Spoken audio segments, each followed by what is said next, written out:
Hello and welcome to episode 6 of the Ramble Pack podcast. This week I just come back from vacation and me and Mike catch up a little bit. We talk all about the Nintendo Indie World Showcase, some game delays, and a few of the showcases that are coming up for the not E3 week. So kick back, relax. Let's get on with the show!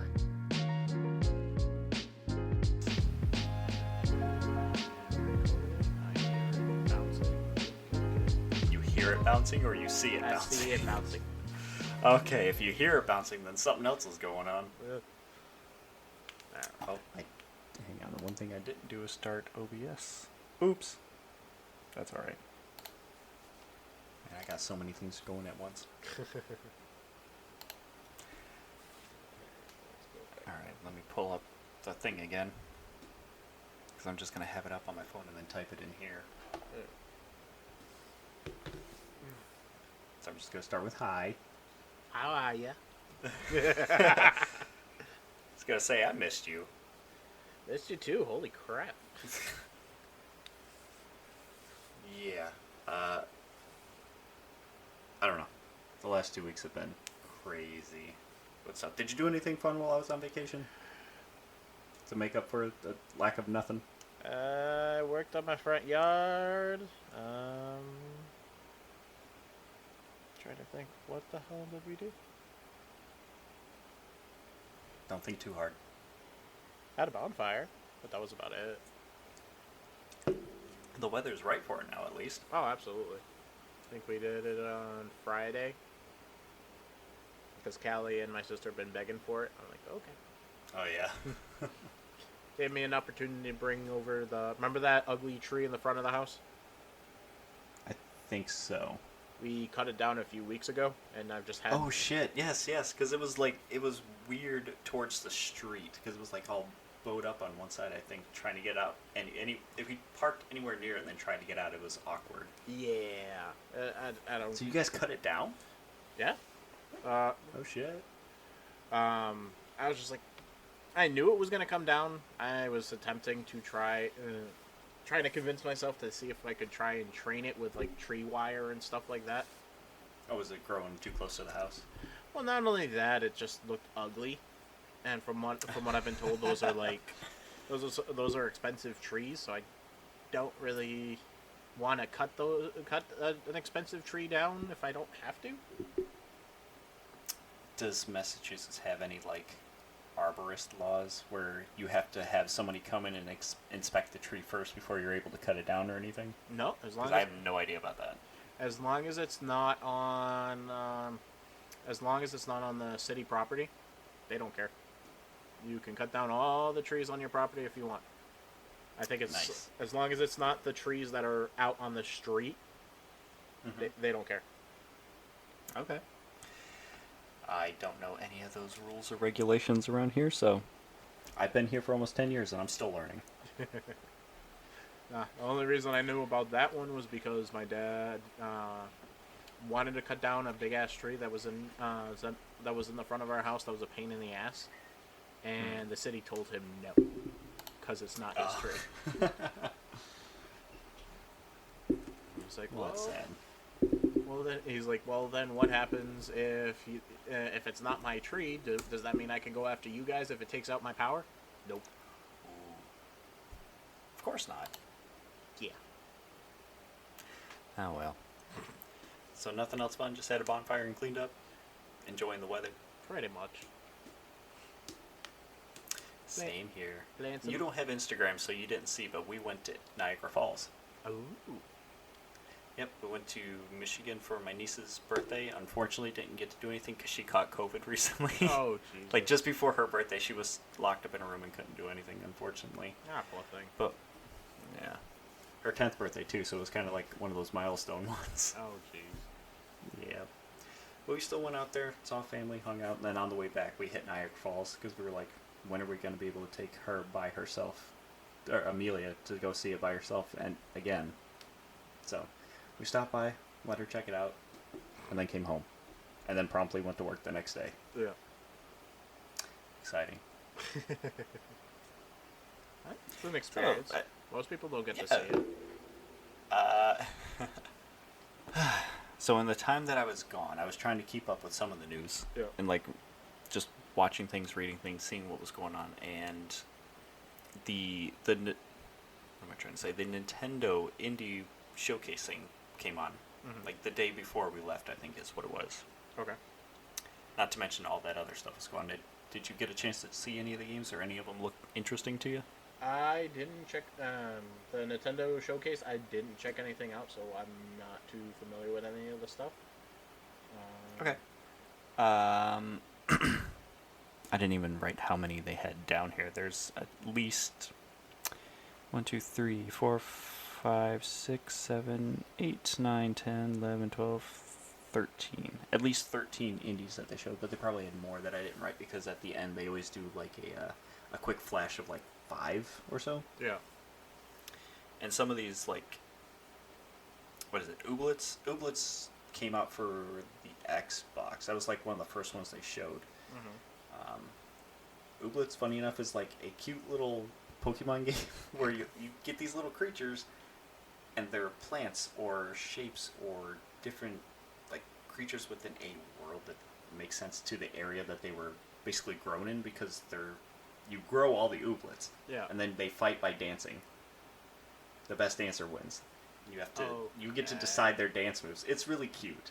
It's a cool little take on like the Pokemon formula. Okay. But it started off as like early access on Xbox, and now it's coming out on the Switch in the summer. And I think they had some updates to that too. Okay. So that was the first one that came up, which I thought was pretty cool. And I'm just going to run down the list and like I'll talk a little bit about each one that I actually paid attention to, because some of them were like, seemed interesting, but not for me. Right. Then they had another game called Batora Lost Havens. Don't remember what that one was off the top of my head. All these I watched that day and then haven't checked out since, so I don't know. Electhead, which was a puzzle platformer, but it's all based around electricity and I guess magnetism, for lack of a better word, because it's either positive or negative charges. Okay. You're a robot with the electric ability in your head, and you throw your head, or wherever you walk, you're turning things positive or negative. But if you don't pick up your head after a certain amount of time, you like lose the power, and you have to start back over. Oh, jeez.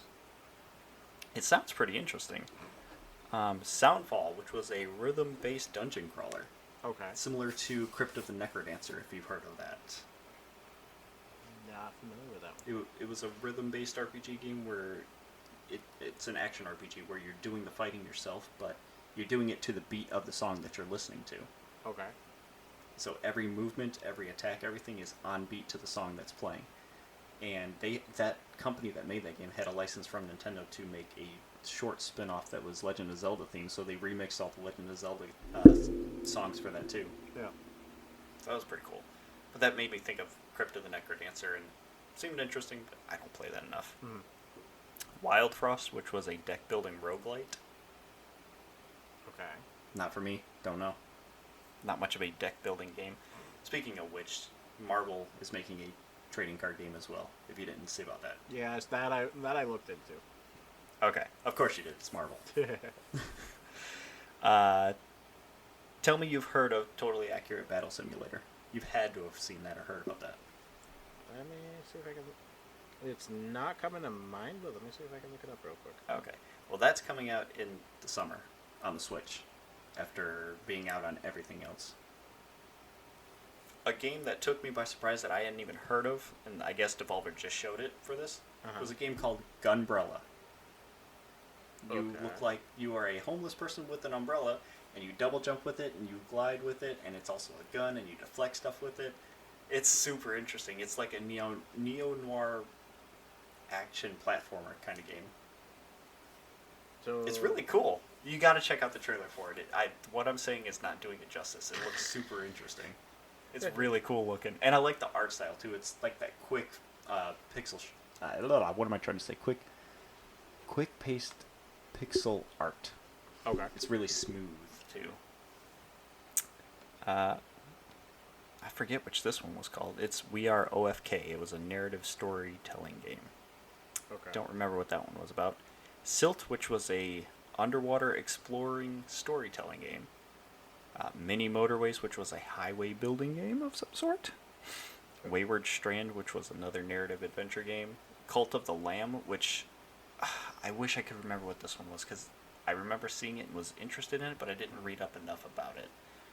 And then something... This one was really funny, too. Another Crab's Treasure. It is a Dark Souls-style game, but it's crustaceans. Yeah. If you get a chance to check out that trailer, too. That game looked funny. I'm assuming it's cartoony in nature. Sort of. It was 3D, I think, which it lends itself to realism, but it was clearly campy. Yeah. But it was super funny. And the way that they revealed it and talked about the game was they're funny. The developers of that they had a pretty good sense of humor about it, and it's coming out next year, unfortunately. Yeah, I'll have to check it out. But that's all that came out of that. Some interesting things. Some things definitely worth checking out, but unfortunately some of the things that I thought were pretty cool don't come out until next year. Yeah. That's all.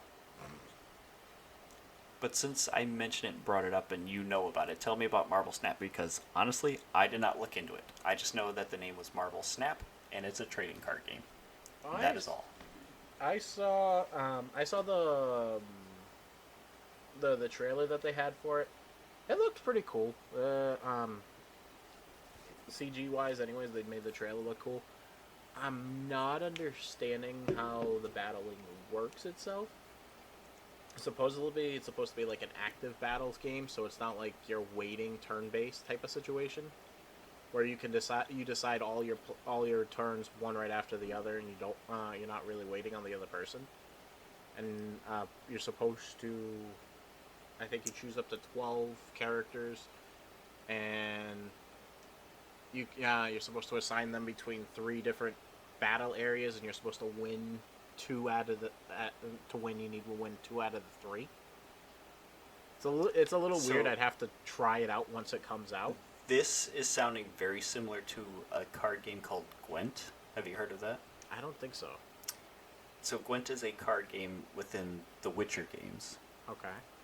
And the idea of that is you have 3 rounds, and you have to win 2 out of 3 of those rounds. But in doing so, you have to have a deck of 3 different types of cards, where I think it's melee, ranged, and then artillery.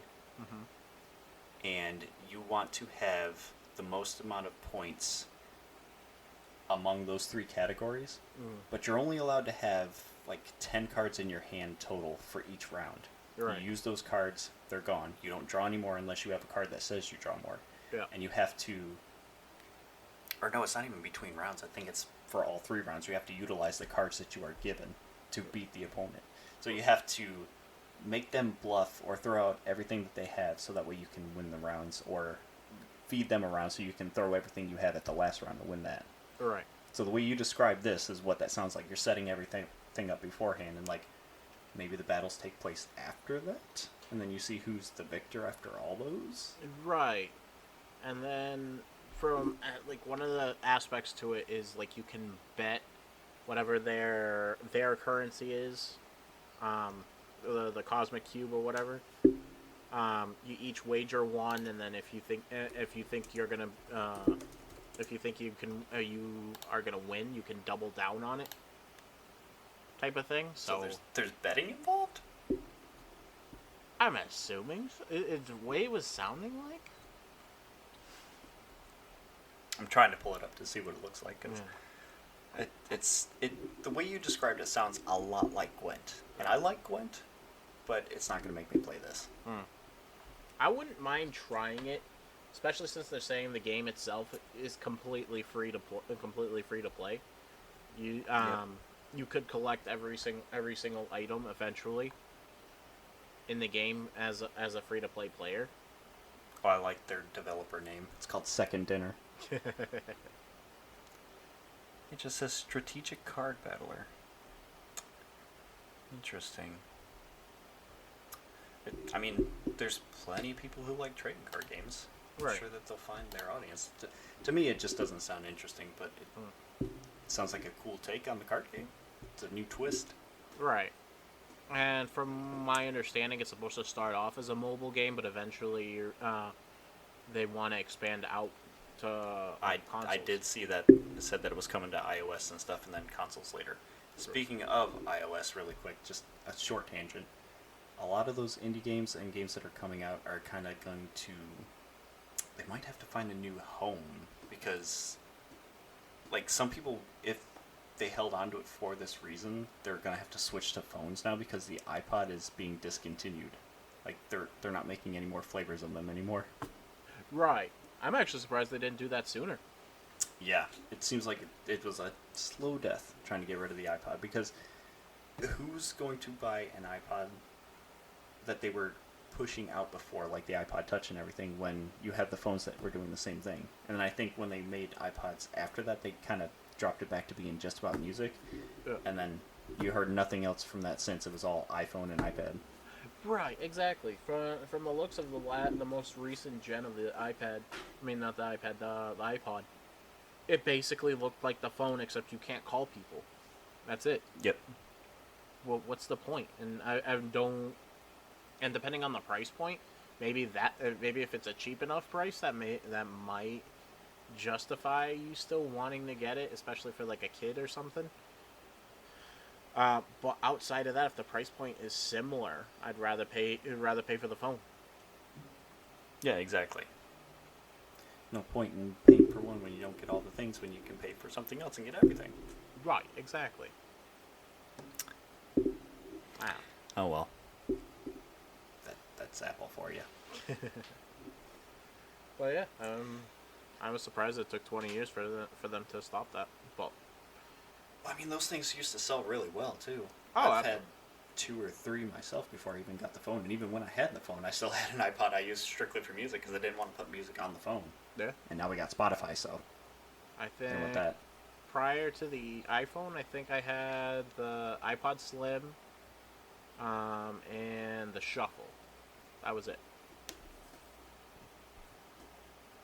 Usually after that, it was just like cheap MP3 players until the iPhone. I got my first iPhone, and then didn't bother. And then that was it. Yeah, pretty much. So before I keep going on this list, did you see any interesting news, like yourself? I'm surprised. I'm surprised EA's losing FIFA. Yes, that was a giant surprise too. I'll share my thoughts. I want to hear what you have to say first. From what I read, I don't blame them because FIFA was getting greedy. What was it? If I'm not mistaken, they wanted like $3 billion every 4 years just for the licensing.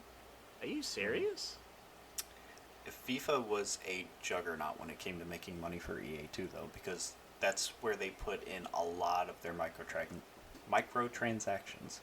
Right. A lot of the money that they generated from those games were all based around people buying characters or chances at getting them through random pulls from boxes or whatever. Yeah. And you have millions of characters that you can pull from to begin with, so people are just throwing money at it to get the characters that they want to build the team that they want. Right. I've never played the FIFA games outside of like just seeing what's going on in them, so I don't know how bad the microtransactions were, but that is the worst of it. Was just you having to basically buy a chance to get each and every basically thing in the game. Right. And people would do it.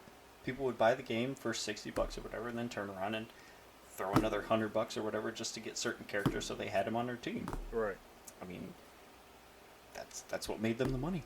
That's half the reason why, in my opinion, that's why what am I trying to say? EA is half the reason why microtransactions went off the deep end years ago, when there was all the talk about regulating them and stuff, and it being gambling for kids. Right. They were a prime example of what was going on. Oh, absolutely. But yes, FIFA is also a greedy organization, and I forget what their whole, they had a big kerfuffle a couple of years ago too, where I think either everybody was pissed off with them or they got in trouble for something. I don't keep up with soccer, so I don't know. I just remember seeing some stuff about that. I'm a bad Portuguese, so this is the first thing I'm hearing of it. So, but yeah, no, I don't blame EA at that point because it's not like they're really, other than the use of the name FIFA. From what it sounds like, they're not losing anything else. They still have the FIFA League in there. They're adding more leagues. All the same teams are still going to be there. All the same stadiums. They just Well, can't. is that for this game that just came out or in general? In general, from now on, this last FIFA titles that's it. That's the only difference. That's the only difference that I read about. So, I could so be it wrong. just can't be titled FIFA? Right, exactly. So that makes it sound like they can make another soccer game, keep all the actual FIFA stuff, and then throw it in the game, but not label it FIFA. Right. I'm trying to remember. I think it was the next installment after this last one they released that fell under the agreement. It's going to be FC, something like that. Like football club. Yeah. Okay. Yay, FIFA license. Yeah, because they have the license agreement until December 31st, 2022. Mm-hmm. That's not so bad. Trying to refresh myself on the name. Refresh.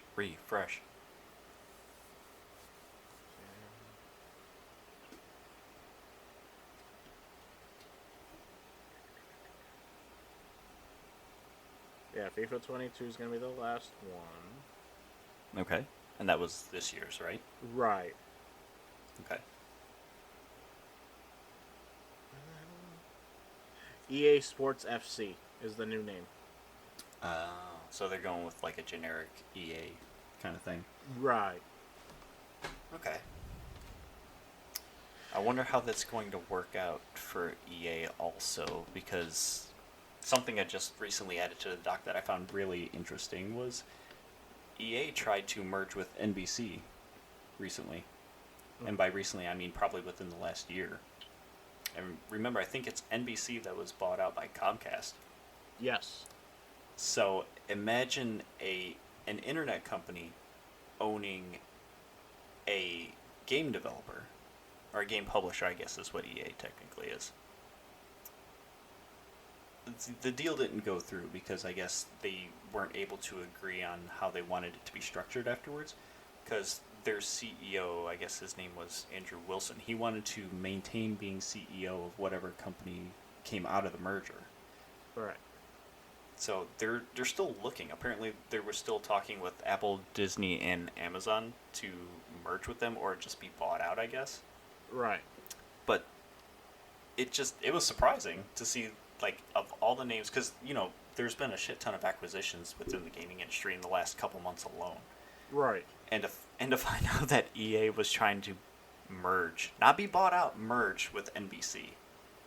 It was just, I don't know. It just seems like an interesting choice. I would have been interested in seeing how that turned out as well. But the fact that Bad Blood came out of that deal, because it wasn't just that the NBC CEO wanted to stay where he was, but if I remember correctly, they were saying that they couldn't agree on the price either. That would make sense. Right. NBC was lowballing them to the point that they were like, "Nah, we're done." Well, to be fair, NBC is in their own market too. I don't know how much they follow the gaming markets or know what they're getting out of the deal either. Right.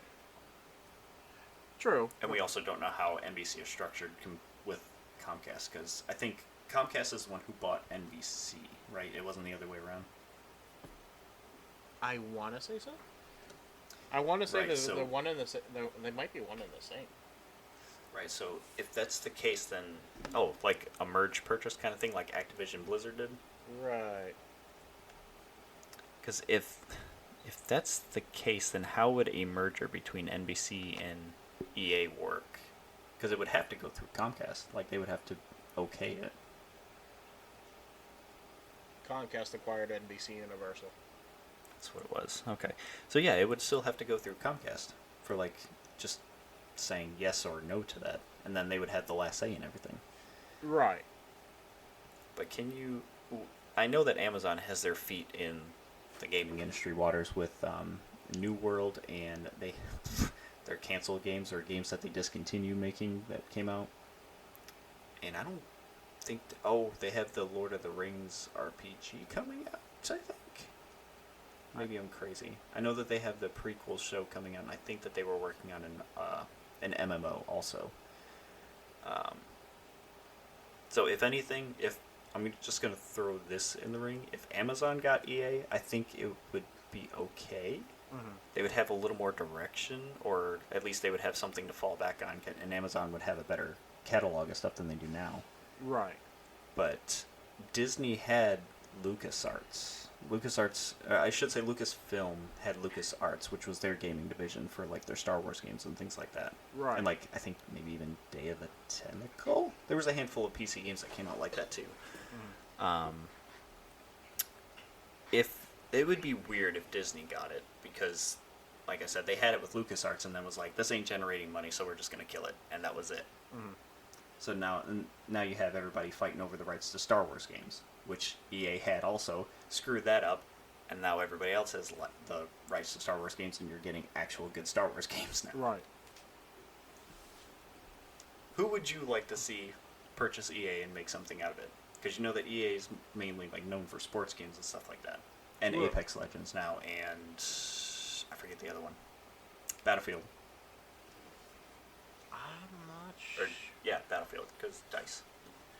I wanna say Disney, but to be honest, ideally I would want it to be Disney, but either I could see it either going to Apple or Amazon. I think they would be able to handle EA better than Disney can, because they haven't been, in my opinion anyways, haven't done too great at games on their own. Who, EA in general? No, Disney in general, handling video games. Oh no, not at all.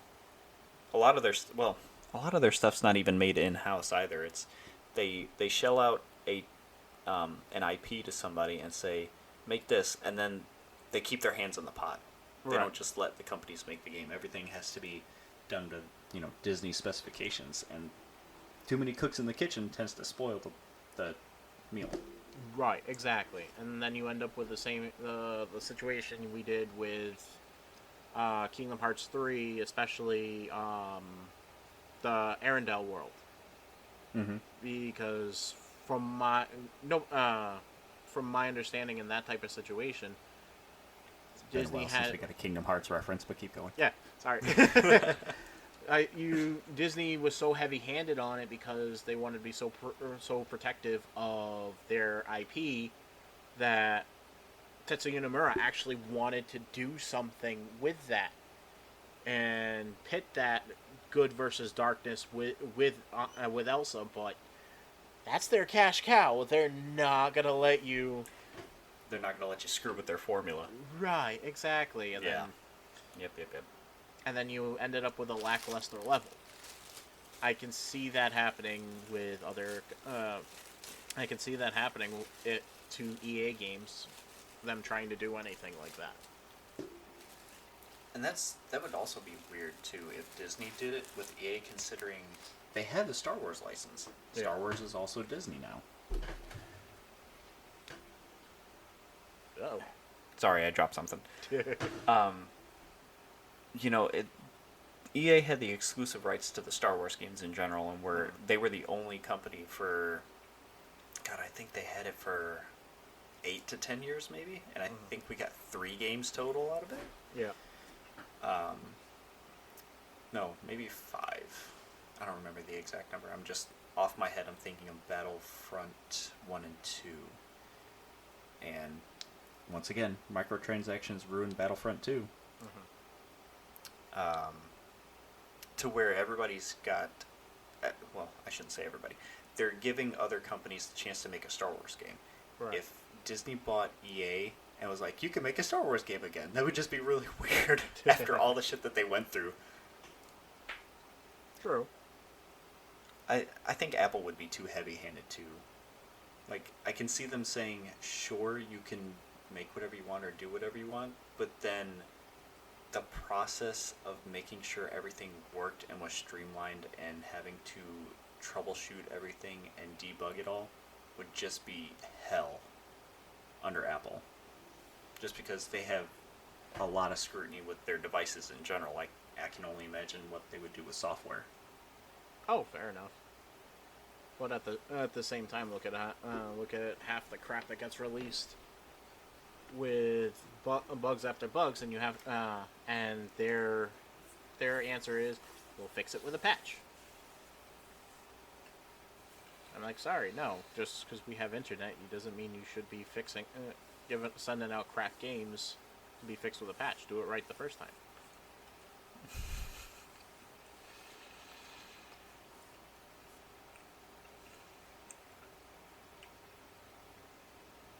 How do you feel about day one downloads? Or I should say day one patches or day one updates. Not a fan?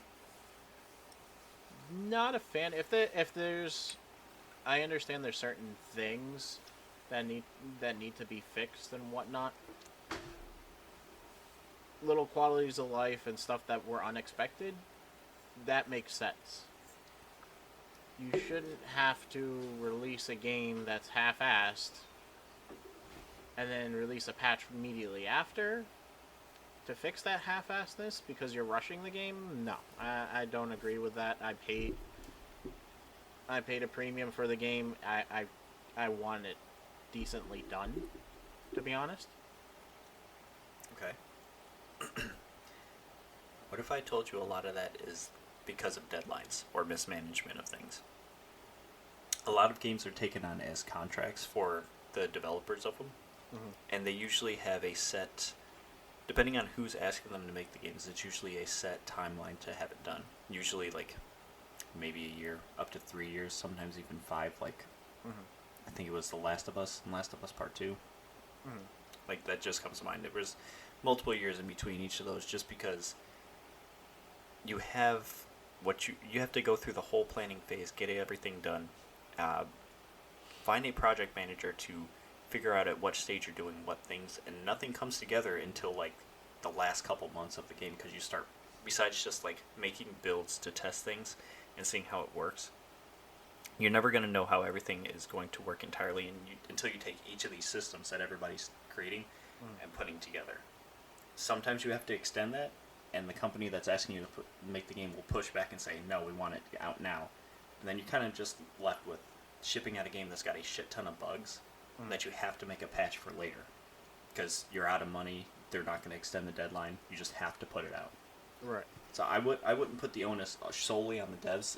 It's a lot of, if they are managing things well, if they have enough time to do what they need to do, and if the parent company or whoever's giving them the IP is not being too harsh on them about it, or being able to let them, spread their wings and do what they need to do for the game. So I feel bad for devs that have to put out a day one patch, but that honestly seems to be the norm now, especially after COVID hit. It really screwed up the whole pipeline of creating games. That's why you're getting things that are still being pushed now, and things that were supposed to come out years ago that are just now coming out. Right. Because COVID was the worst of that. And that kind of increased the idea of, well, not the idea, but having to do these day one patches and fixing things that you could have had time to fix later, but you kind of have to do it now and then work on that later. And I'm not putting the blame on the devs. Don't get me wrong on that part. It's, my blame will solely go on to the parent company who is handling all this and trying to push these deadlines. It's, at some point somebody has to say, okay, there's too much going on. This needs to be delayed. I'm not asking for it to be delayed to the extent that Kingdom Hearts 3 and Final Fantasy. See, and that's where you get those delays too. Exactly. There's a happy medium in there. Kingdom Hearts 3 and Final Fantasy 15 shouldn't have waited as long as it did. Same idea, mismanagement of the company. Parent company needed to do what they were supposed to do, and they didn't. And those type of situations. I'm sure that they had someone from Disney on staff saying yes or no to each thing along every step of the way, which caused those delays too. Right. Like, it would not surprise me. Exactly. So, it all comes down to the higher ups, and they should have said, listen, if this needs to be delayed, this needs to be delayed. You want to put up subpar, then tough shit. If only everything was that easy.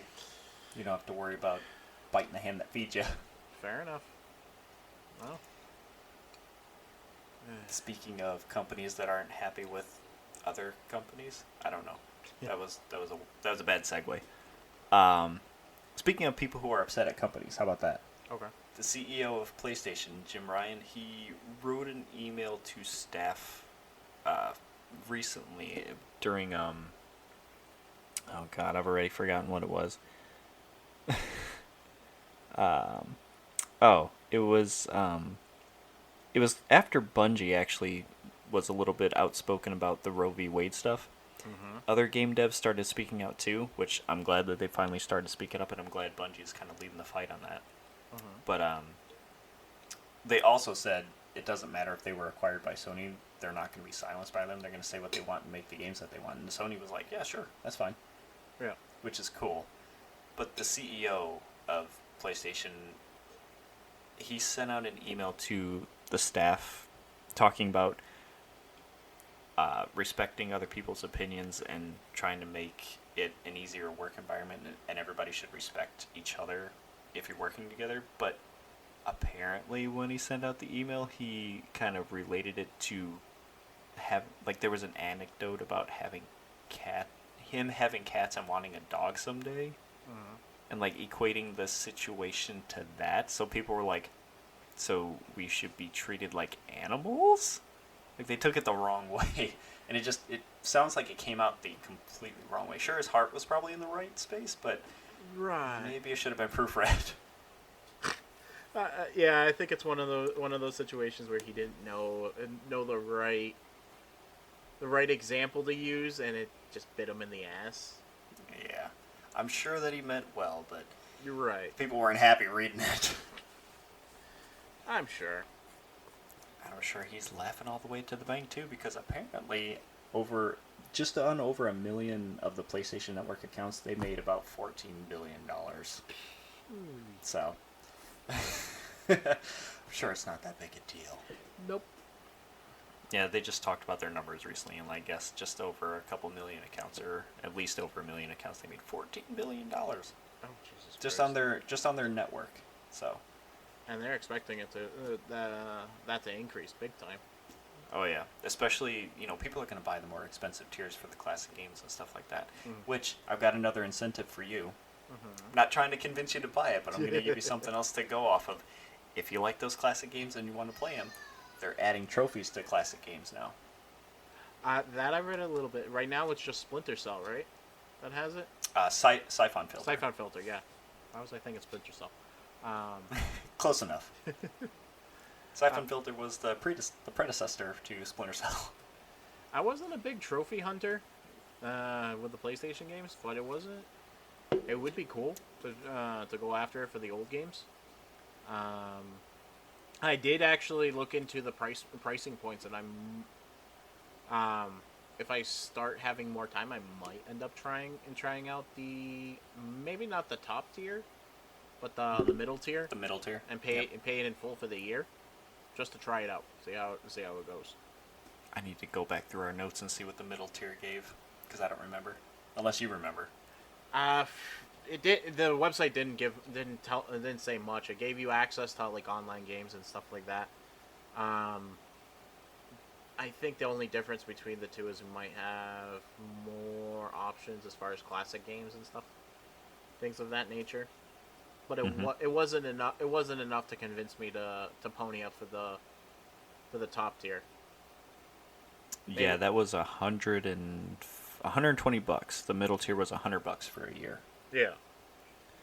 I'll just read off the benefits again for the middle tier really quick. Okay. Provides all the benefits from the essential tier, which was 2 monthly downloadable games, exclusive discounts, cloud storage, online multiplayer access, and no charges for PS Plus members for that tier.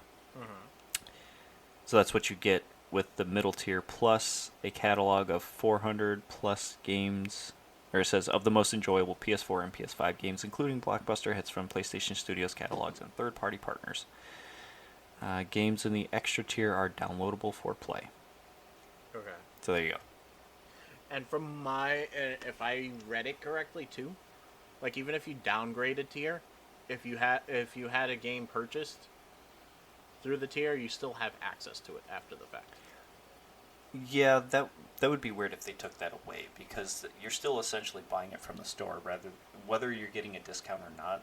It doesn't matter. It's like if you, like, I have Game Pass. Say I go on there, download a game, and I'm like, I like this, and it's going to be leaving Game Pass soon. If I buy it and say, okay, I'm not going to re-up for Game Pass, I'm just going to use Xbox Live, they're not going to take that game away, because I bought the game. Right. Speaking of Xbox, yeah. Go ahead. I was gonna say the only stipulation is you still had to have a PlayStation Plus account. Yes. If you unsubscribe from it, you don't get access to it at all. But at the same time, you don't get online access. If you buy the game straight up, then you own the game. No, I'm talking about when you get them for free, type of thing. Oh yeah. I mean, that's the same with the Xbox too. Actually, there's a flip side to that. With the Xbox, you have 2 Xbox 360 games that you can download a month, and 2 Xbox One or Xbox Series X games or whatever. I forget how they phrase that one. But the 360 games that you download are yours to keep forever, apparently. It's the newer gen versions are not. So if you lose your stuff, those are gone. But the 360 games, I guess, are yours forever. I'm guessing they made enough, and they're like, yeah, we can afford to not have these. Yeah, the only stinky, shitty, sucky fucking part about Xbox is, well, I shouldn't even say that. It's not that big a deal, but when let me back up for a second. When they have their rewards thing where you do certain things and you get Xbox points that you can apply to buy things with, one of the things was getting an achievement in one of 10 or 12 games that they deemed their Xbox showcase for that week. Yep. Your only goal is to just get one achievement to get the points towards your rewards thing. Okay. Explain to me how you can get an achievement in an OG Xbox game that is up on the Xbox backwards compatibility for you to play. Yeah. Those games didn't have achievements. So how the hell do you get the points if you're playing that game? Right. So maybe Xbox can take a note from Sony and maybe put maybe up to 10 achievements in some old games. Right. But I don't see them doing that because I think it's all emulated on the Xbox for the old stuff. Okay. Well, wait a minute. So is PlayStation. I wonder if it goes... Xbox needs to get on that. I bet they can implement it. We'll have to wait Just and see. thought. Yes. I can't see them not doing it, but I don't see them doing it anytime soon. It's probably a nice to have, but worry about it later kind of deal. Right, exactly. I think right now they have bigger fish to fry, and then work from there. Mm-hmm.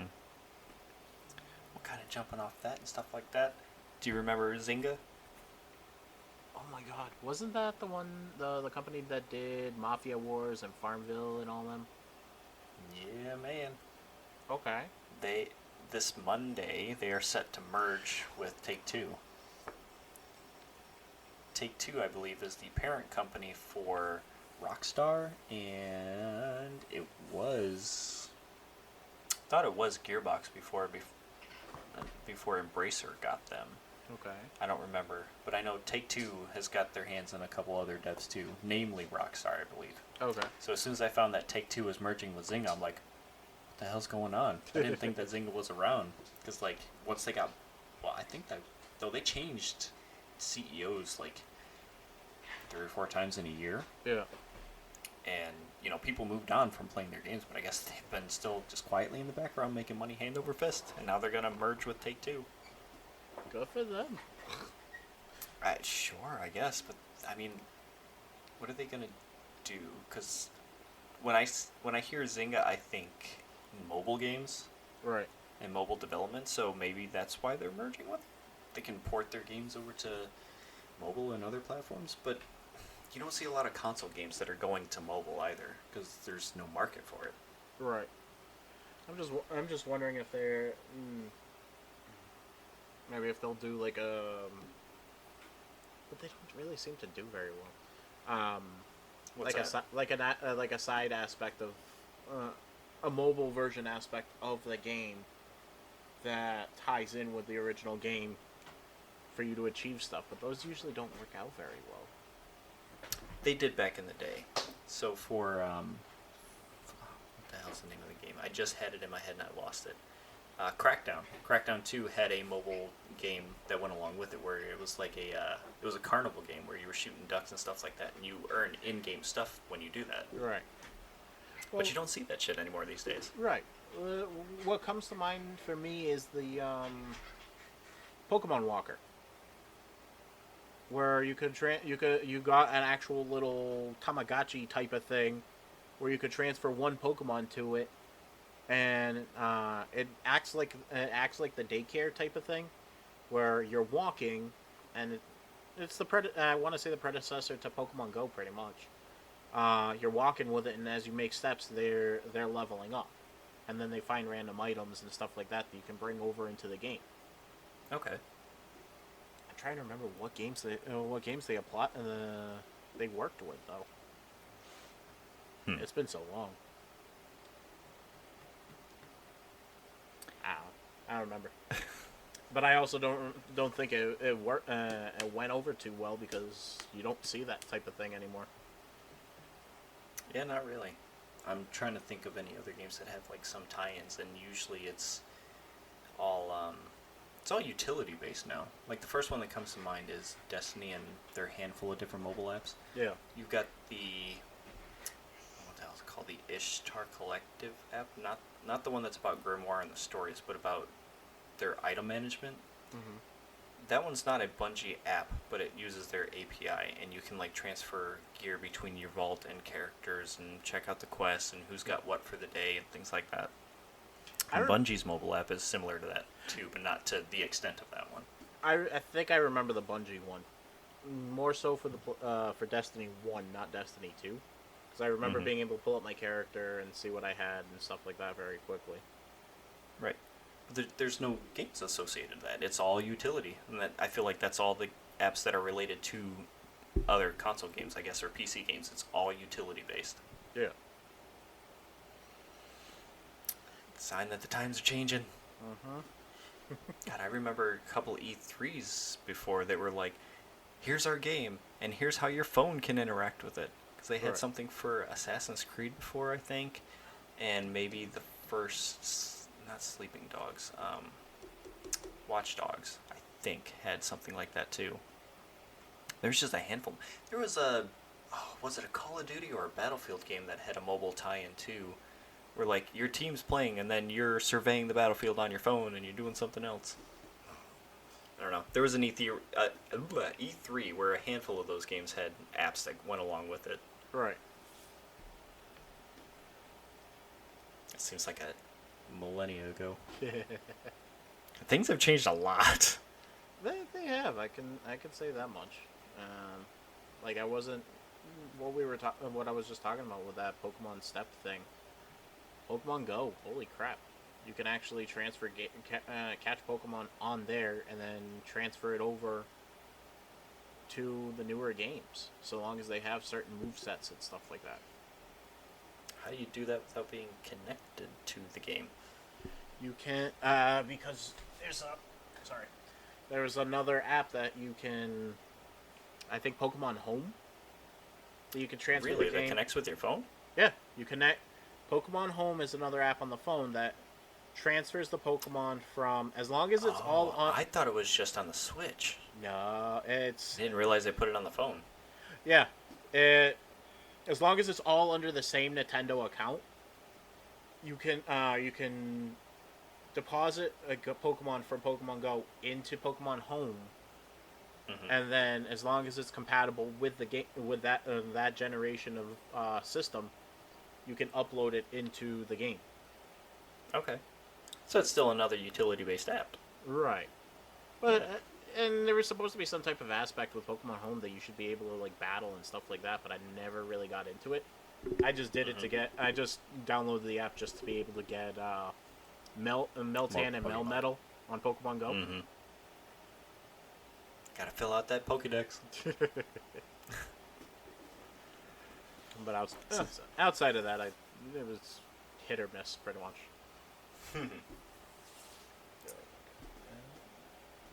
So, another interesting thing dealing with Sony. How familiar are you with Ubisoft? That's Ubisoft. That's Watch Dogs. That's Assassin's Creed. Yeah. Now is Beyond that Good and Evil. Now is that a separate subscription thing, or is that going to be included in the? You talking about Ubisoft Plus? Yeah. I need to look into that too because I heard that Ubisoft was doing like their own subscription service or whatever their catalog of stuff is for things. Yeah. Kind of like how EA has Origin, and Origin is on the Xbox, or EA Play is on the Xbox. Yeah. So that way it's not Game Pass, but it's Game Pass adjacent because it's on there. Right. I think that's what Ubisoft Plus is supposed to be similar to. Yeah, because from what I was reading, it sounds like you have to have the higher tiers of the PlayStation Plus subscription in order to be able to access that. But if I have to pay on top of that, pull it up. If I have to pay on top of that, nah, I'm good. My guess is you probably won't have to pay.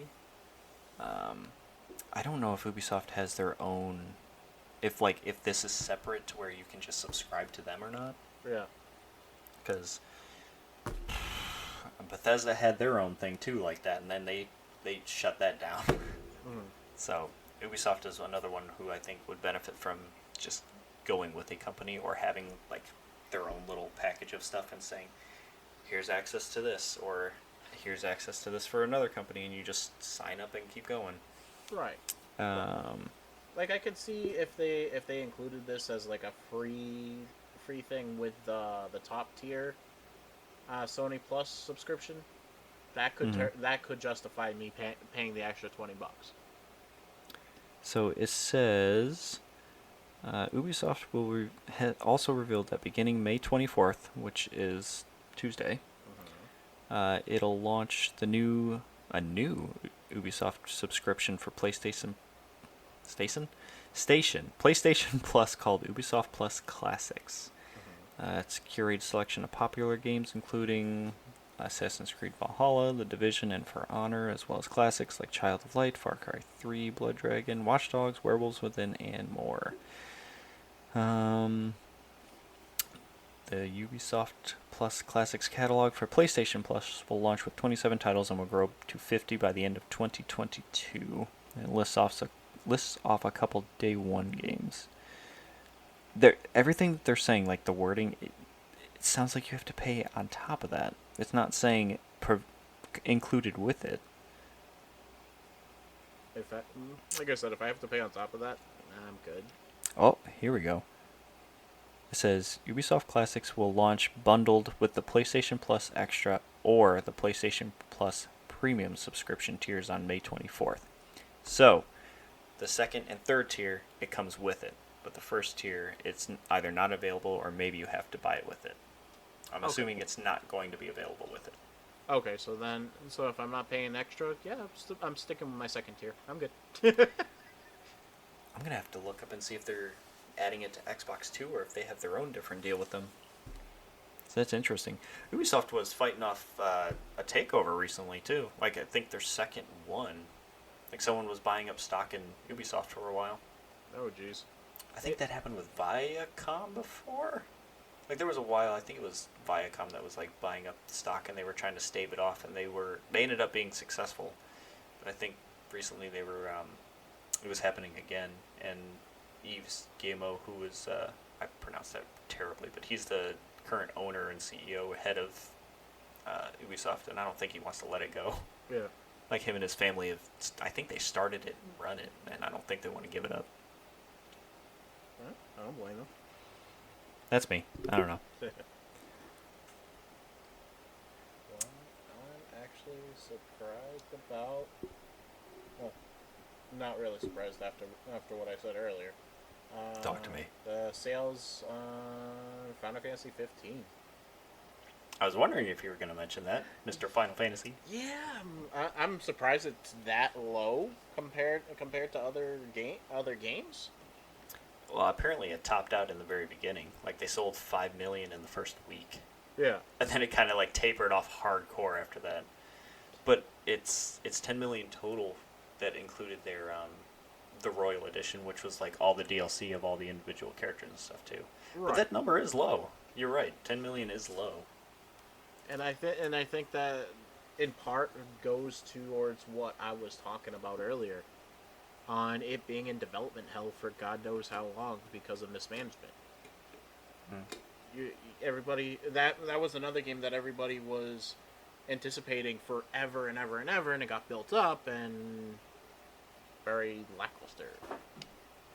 I can't say shit. I still haven't played mine. Well, I played it. I played it quite a bit. I stopped, oh god. Where did I stop? Somebody's sister just showed me around a town. They found out that the one guy that was helping them is actually like the main bad guy for something, and that was all I remember. spoilers, thanks. I did. You don't know anybody's names. I know Noctis. That's Yeah, only because okay. That's only because of Dissidia, though. Or if you played Tekken. He was in Tekken for a while, too. No I think it was Tekken 7. Was Yeah. he? Mm-hmm. I think I stopped after 5, maybe. I don't remember the last Tekken game I played. Oh, Tekken Tag. So back on PS2. So yeah.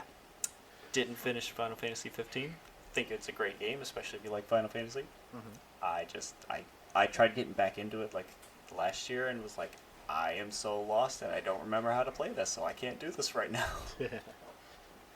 I don't know. I think what threw me off. I haven't tried 15 yet, but if its playstyle is similar to Final Fantasy 12, I might not enjoy it. Just because it didn't. I don't know. It just didn't sit well with me. I think it was more, which is weird saying as I play on online games like that, but it gave me like the MMORPG type of feel on the battle style and stuff like that. And I didn't really care for that, to be honest. That's fair. But that's my take on it. I know. I don't think you're familiar with The Witcher, besides probably from Netflix, right? Like the games. I haven't even seen the show on Netflix, honestly. Okay. Then this is just for me, and I'm gonna say it because I'm excited. Okay.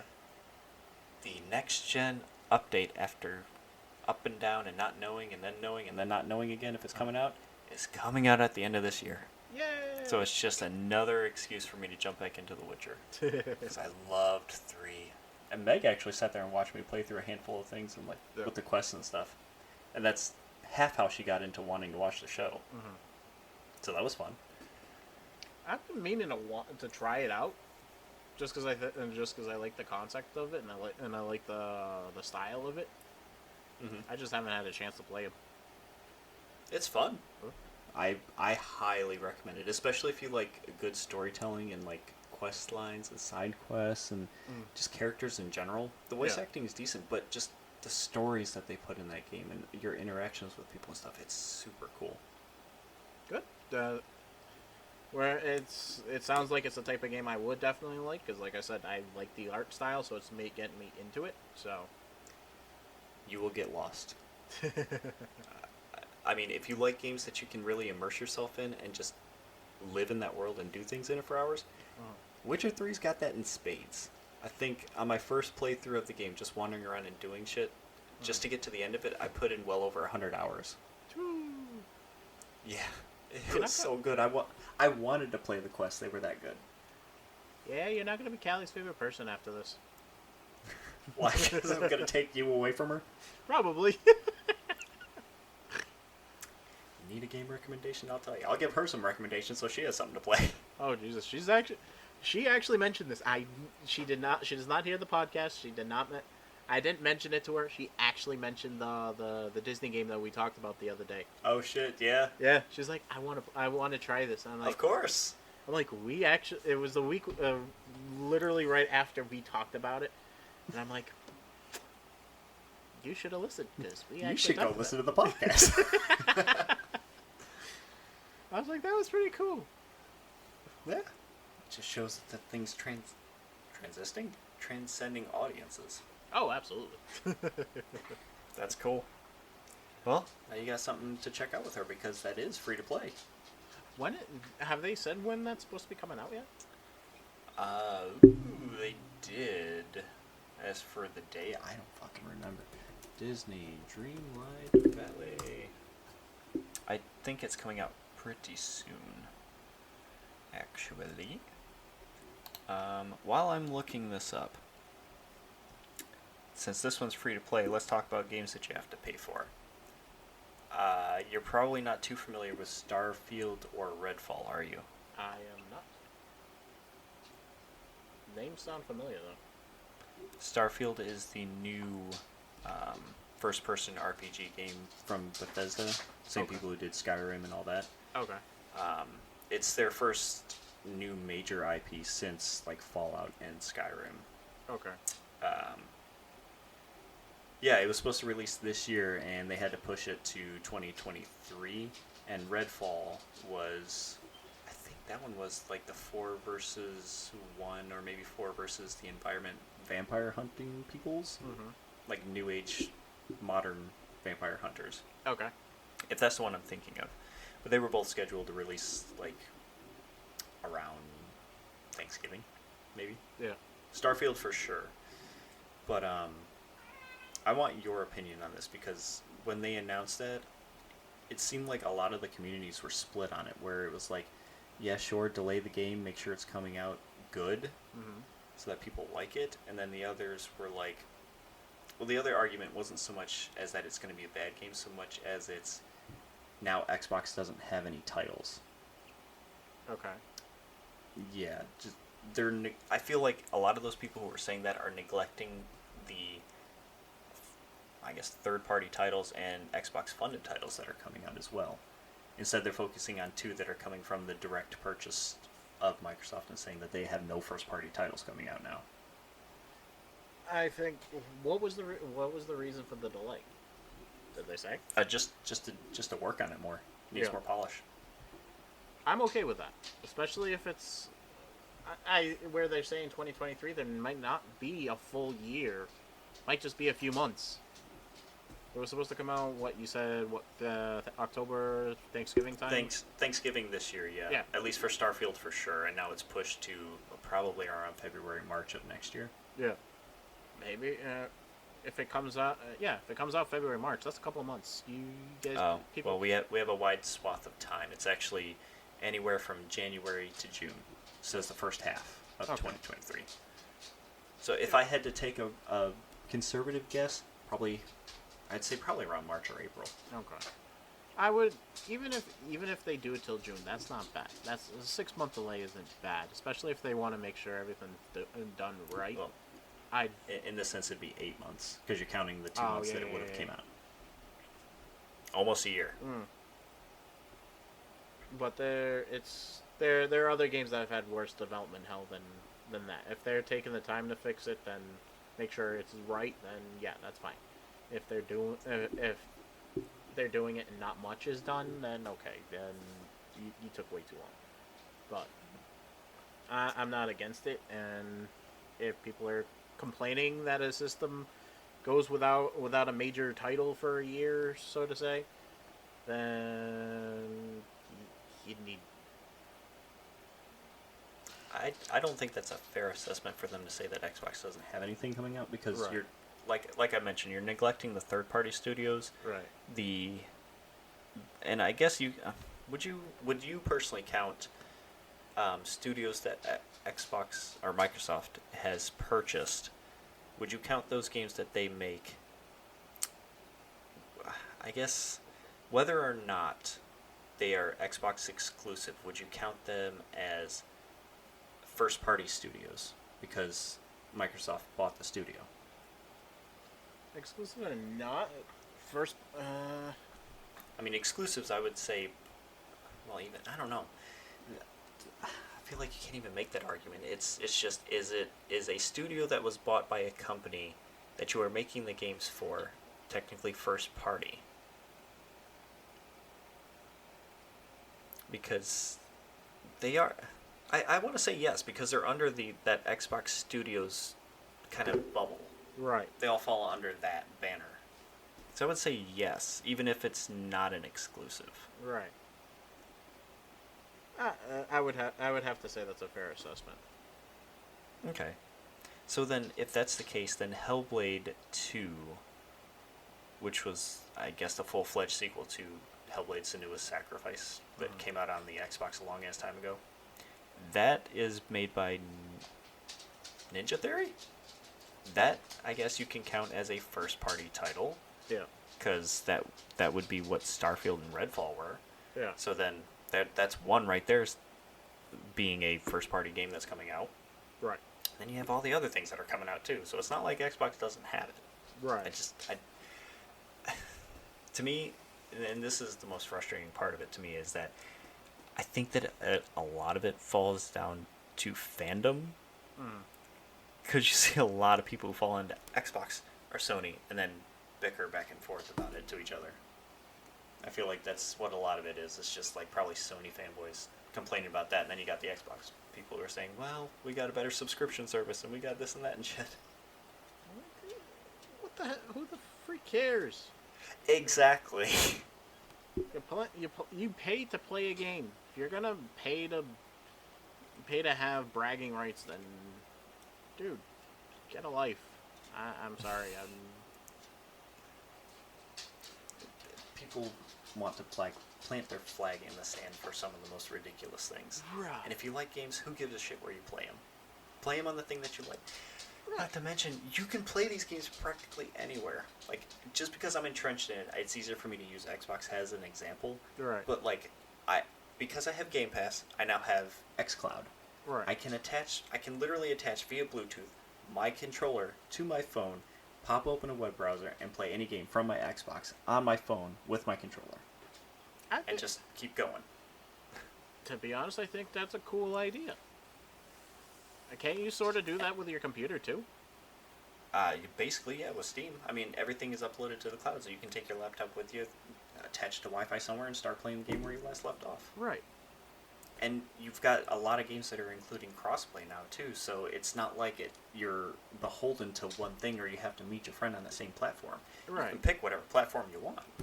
Right, and then there are games that so far, and even mobile games are the same way. Where before you would play it on one operating system, and you couldn't interact with it on a different one. So like if you had an iPhone and your next phone was an Android, if the system didn't have that cross-platform capability, you were screwed. And you liked the game, you had to start from scratch. Yep. There's some game. There's again that Slime Isekai game that I've been playing. Here we go again. Yeah. But it's a perfect example of what I'm talking about. It's you have a backup code where you can log into the new device. The only thing, and it doesn't matter if it's Android, if it's iOS. But I'm guessing it's like the passcode or whatever is.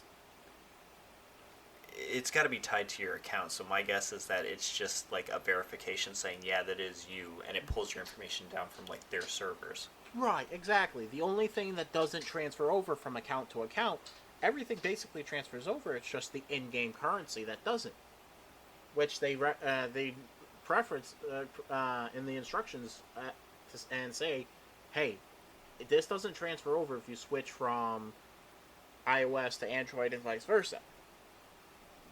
Make sure you spend it, or you're going to lose it.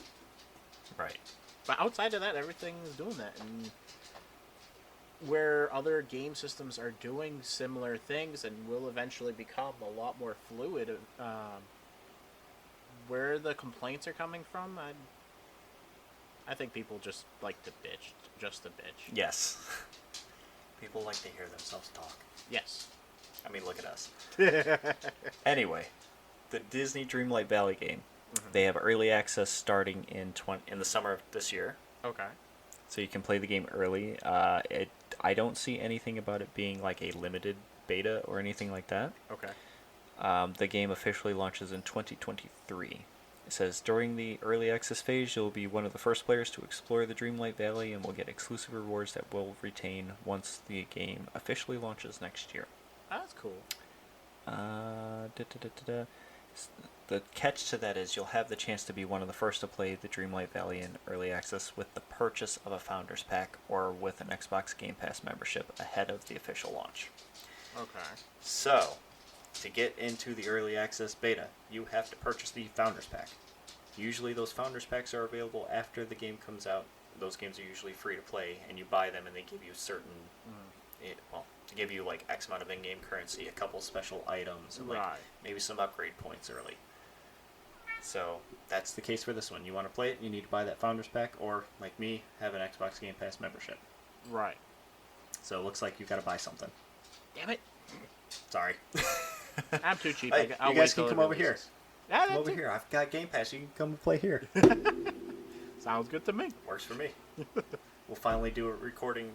What am I trying to say? We'll finally do a recording in person. Very true. And that would be a hell of a lot easier to edit. Yes. To think, I was actually going to start painting tonight. Like, while we recorded, I was going to do mini painting and, like, talk about D&D, because I want to play again. Hey, we can always talk about that. That's a game. What the hell? That is a game. I mean, I think we talked about it already with Wizards of the Coast being... well, they're the parent company, but D&D Beyond was bought by Wizards of the Coast. Right. The service we use. Yes. That's all. That's the only news. Oh, one of their books is coming out that I plan to get to. Monsters of the Multiverse. That has Callie's character stat block in it. Oh, there you go. Yep. Plus, it's got a shit ton of monsters and other things in it, so I definitely need it. Now, even though you're buying the physical book or the digital one? Always physical. Always physical. Always. My man. That sounds bad.